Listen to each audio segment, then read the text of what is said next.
heading back down to the Walker Center. Like, we're always going back to the Walker Center. This whole movie's like this one and Eidolon one, and it's like we're always connected to the Walker Center. This place is like freaking ghostly. Like, we're heading down by there to hang out at the Primary Children's Hospital, where we've had like stuff happen to us before, like paranormal type things. So we're just gonna go hang out there, like sit in the car, feel around, kind of just fill that area out again, just because it's been a while. But you know, I'm Roman Daniels. I play Michael in Eidolon as well as Eidolon 2 or Eidolon Nefarious. I don't know, like Eidolon 2 is kind of like, for me, the inspiration of it.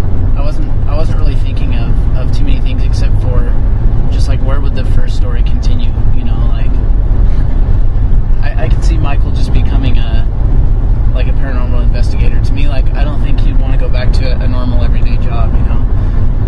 Like, he already hated that one anyway, and it seemed like a pretty good job besides the way that they got treated and the way they got paid. But the fact that it was a desk job was cool, you know. But I think Michael, that character, would want to go and start his own business, continue the legacy of Nick, which is his, you know, former best friend / co-worker, and just kind of like use, you know, his trade, the knowledge he learned from Nick, when it comes to paranormal type things, investigating and all that. So I thought of that, and then I was just like, okay, so that's the obvious choice. He's going to be a paranormal investigator. He's going to own his own business because he doesn't like bosses. Because, you know, Machuni was just the worst of the worst. So he's going to want to do his own thing. So I started that way, and then I was like, okay, and I started, when I wrote it out, it was kind of a collaboration between me and Sean Lawrence. Sean Lawrence is the director of this one as well as the last one, the previous one. And so I wrote something together, and I showed it to him, and I was like, how weird would it be if we did a second movie? Like, look at this. This is like what I wrote together. I'm like, okay, check this out. Like, this is kind of how I pictured the story going. And it was kind of like interesting to both of us. And I know he was interested. He was kind of like smiling and like, this is crazy. Like, this would be so weird if we filmed this. And like, because initially we did it at Eidolon, and like, there's no way, you know, we never thought of a sequel. We're just like, let's just do the movie, and that's that. Tell our story about ghosts and how we feel about it, and investigating and how it feels, and do it the right way versus other movies where they end up screwing it up at the end or whatever. And so I threw this story together, and I was like, hey, like, check this out. And actually, it ended up a million times better than my version of it. Mine was kind of like a short story, like almost like a, you know, short 10-15 minute type story.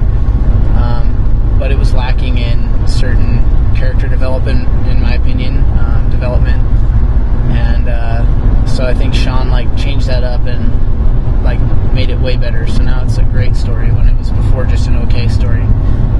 But anyway, you know, Michael's going to be a private investigator. That was the obvious choice, or paranormal investigator, sorry. And his brother, since he's such a lowlife, someone who can't get his crap together, I thought would maybe just join his brother, because he doesn't really have any other way of going about becoming professional or starting in the professional world and everything. And but I knew that this one, and I think Sean also, and when he was, his input made it a lot darker and a lot more scary and a lot more almost demonic this time, because before we're like, you know, had a lot of humor in it and everything. This time around, it's like, we got to make this really scary. Like, the humor's great, but we're gonna like turn this into a scary movie to show how it really feels when we're out there, because you literally get scared. It makes you feel weak in the knees, makes your back sore, all types of things like that, and you're literally like shaking in your boots type of thing.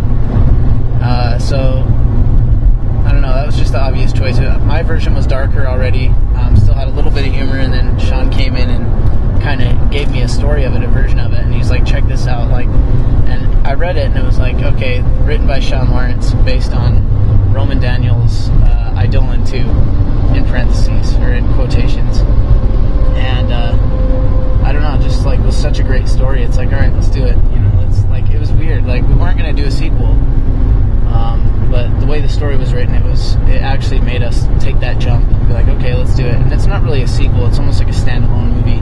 You could actually look at it that way and take it as a lone movie by itself, because it's going to explain the things we explained in the first movie, but it's going to go more in depth and darker, more creepy, all that stuff that we really want.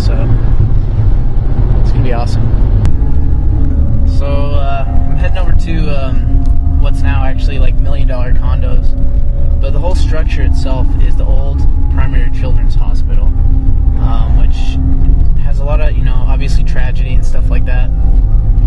But it's definitely a place that people go, used to go really often at least, to try to ghost investigate and all that stuff. And so I'm going up there right now just to check it out, get a feel for it again, and just check the old place out again. So we'll see.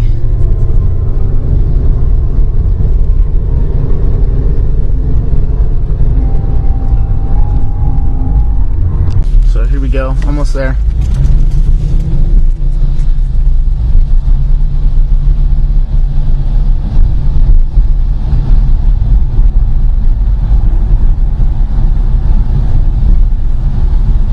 What the heck is that?